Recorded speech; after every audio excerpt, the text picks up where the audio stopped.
உங்க எல்லாத்துக்கும் ஒரு விஷயம் தெரியுமா? அண்ணாமலை அவர்களுக்கு கிடைக்க வேண்டிய எம்பி பதவி மிஸ் ஆயிடுச்சுப்பா.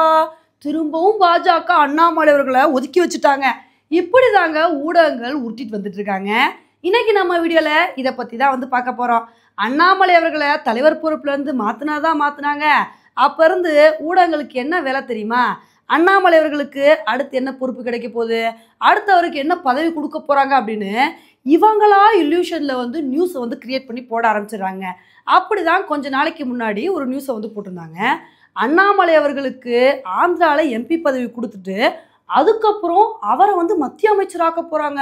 கூடிய சீக்கிரம் பாருங்களேன், அண்ணாமலை அவர்கள் மத்திய அமைச்சர் ஆயிடுவார் அப்படின்னு இது மாதிரி நியூஸை கிரியேட் பண்ணி போட்டுட்டு இருந்தாங்க. ஆனால் இப்போ என்ன இருக்கு அப்படின்னா, பாஜக ஆந்திரா எம்பி பதவியை வேற ஒருத்தவங்களுக்கு கொடுத்து அனௌன்ஸ் பண்ணிட்டாங்க. இப்போ இதை வச்சு ஊடகங்கள் எப்படி தெரியுமா நியூஸ் போடுறாங்க?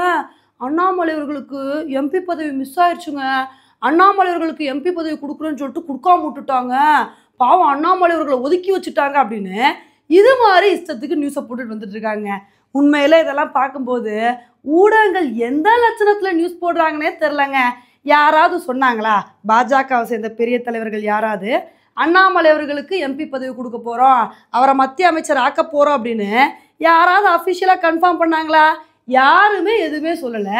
நீங்களா உங்கள் இஷ்டத்துக்கு ஃபேக் நியூஸை கிரியேட் பண்ணிட்டீங்க. நீங்களா உங்கள் மண்டைக்குள்ளே யோசிச்சு அண்ணாமலை அவர்களுக்கு எம்பி பதவி தான் கொடுக்க போகிறாங்க, அடுத்து அவரை மத்திய அமைச்சர் ஆக்க போகிறாங்க அப்படின்னு நீங்களா முடிவு பண்ணி அதுக்கு தகுந்தாப்புல நியூஸை போட்டுட்டீங்க.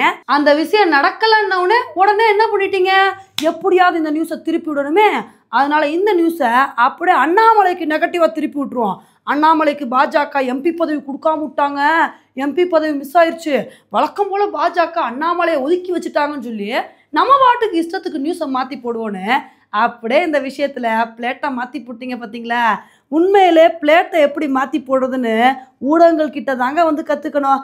அந்த வேலையை தான் இந்த விஷயத்தில் பண்ணியிருக்காங்க. ஆனால் இந்த விஷயத்துக்கு அண்ணாமலை அவர்கள் எப்போவோ கிளாரிஃபை பண்ணிட்டாருங்க. ஒரு தடவை அவர்கிட்ட நீங்கள் உள்துறை அமைச்சகத்தோட இணையமைச்சர் ஆக போகிறீங்களா அப்படின்னு கேட்டதுக்கு அவர் அப்போ என்ன பதில் சொன்னார் அப்படின்னா, அண்ணா நாங்கள்லாம் போக மாட்டேண்ணா, நான் உங்கள் முன்னாடியே தானே இருப்பேன், தமிழகத்திலே தானே இருப்பேன் அப்படின்னு அப்பவும் பதில் சொன்னார். அப்போ மட்டும் இல்லைங்க, பல இடங்களில் டெல்லி அரசியலை பற்றி கேட்கும்போது அண்ணாமலை அவர்கள் என்ன பதில் சொன்னார் அப்படின்னா, என்னோட நோக்கம் தமிழக அரசியலில் மாற்றம் கொண்டு வரணும், அதுக்காண்டி தான் நான் அரசியலுக்கே வந்திருக்கேன், நான் டெல்லிக்கெலாம் போக மாட்டேன், டெல்லிக்கு போனாலும் ஒரு நாளில் ரிட்டர்ன் ஆயிடுவேன், நான் இங்கே தான் இருப்பேன் அப்படின்றத பல முறை ஸ்ட்ரெஸ் பண்ணி சொல்லியிருக்காரு.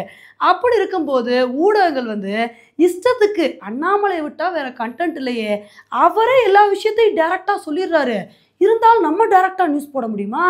அதனால் அண்ணாமலையர்கள் ஒரு விஷயத்த டைரெக்டாக சொன்னாலும் நம்ம சுற்றி வளைச்சு அண்ணாமலையர்களை வச்சு ஏதாவது நியூஸ் போட்டுக்கிட்டே தான் இருக்கணும். ஏன்னா அண்ணாமலையர்கள் இல்லாமல் இப்போ தமிழ்நாடு பொலிட்டிக்ஸில் கண்டென்ட் பயங்கர ட்ரை ஆயிடுச்சு. அதனால் அண்ணாமலையர்கள் வர்ற வரைக்கும் அண்ணாமலையர்களை வச்சு அவருக்கு இந்த பதவி கிடைக்க போகுது, அந்த பதவி கிடைக்க போகுதுன்னு சொல்லி நம்மளாம் உருட்டுவோம். அதுக்கப்புறம் அண்ணாமலையர்கள் பேச ஆரம்பிச்சிட்டார் அப்படின்னா நமக்கு கண்டென்ட் கிடச்சிரும், அதை வச்சு நியூஸ் போட்டுருவோம். அதனால் எப்படியாவது உருட்டிக்கிட்டே தான் இருக்கணும் அப்படின்னு ஊடகங்கள் இந்த மாதிரி டெய்லி அண்ணாமலையர்களை பற்றி எதையாவது உருட்டிக்கிட்டே தாங்க வந்திருக்காங்க. ஓகே ஃப்ரெண்ட்ஸ், இந்த ஒரு விஷயத்தை பற்றி நீங்கள் என்ன நினைக்கிறீங்க அப்படின்றத என்னோட கமெண்ட் செக்ஷனில் போடுங்க. இதே மாதிரி இன்னொரு வீடியோவில் உங்களை மீட் பண்ணுறேன். Bye friends.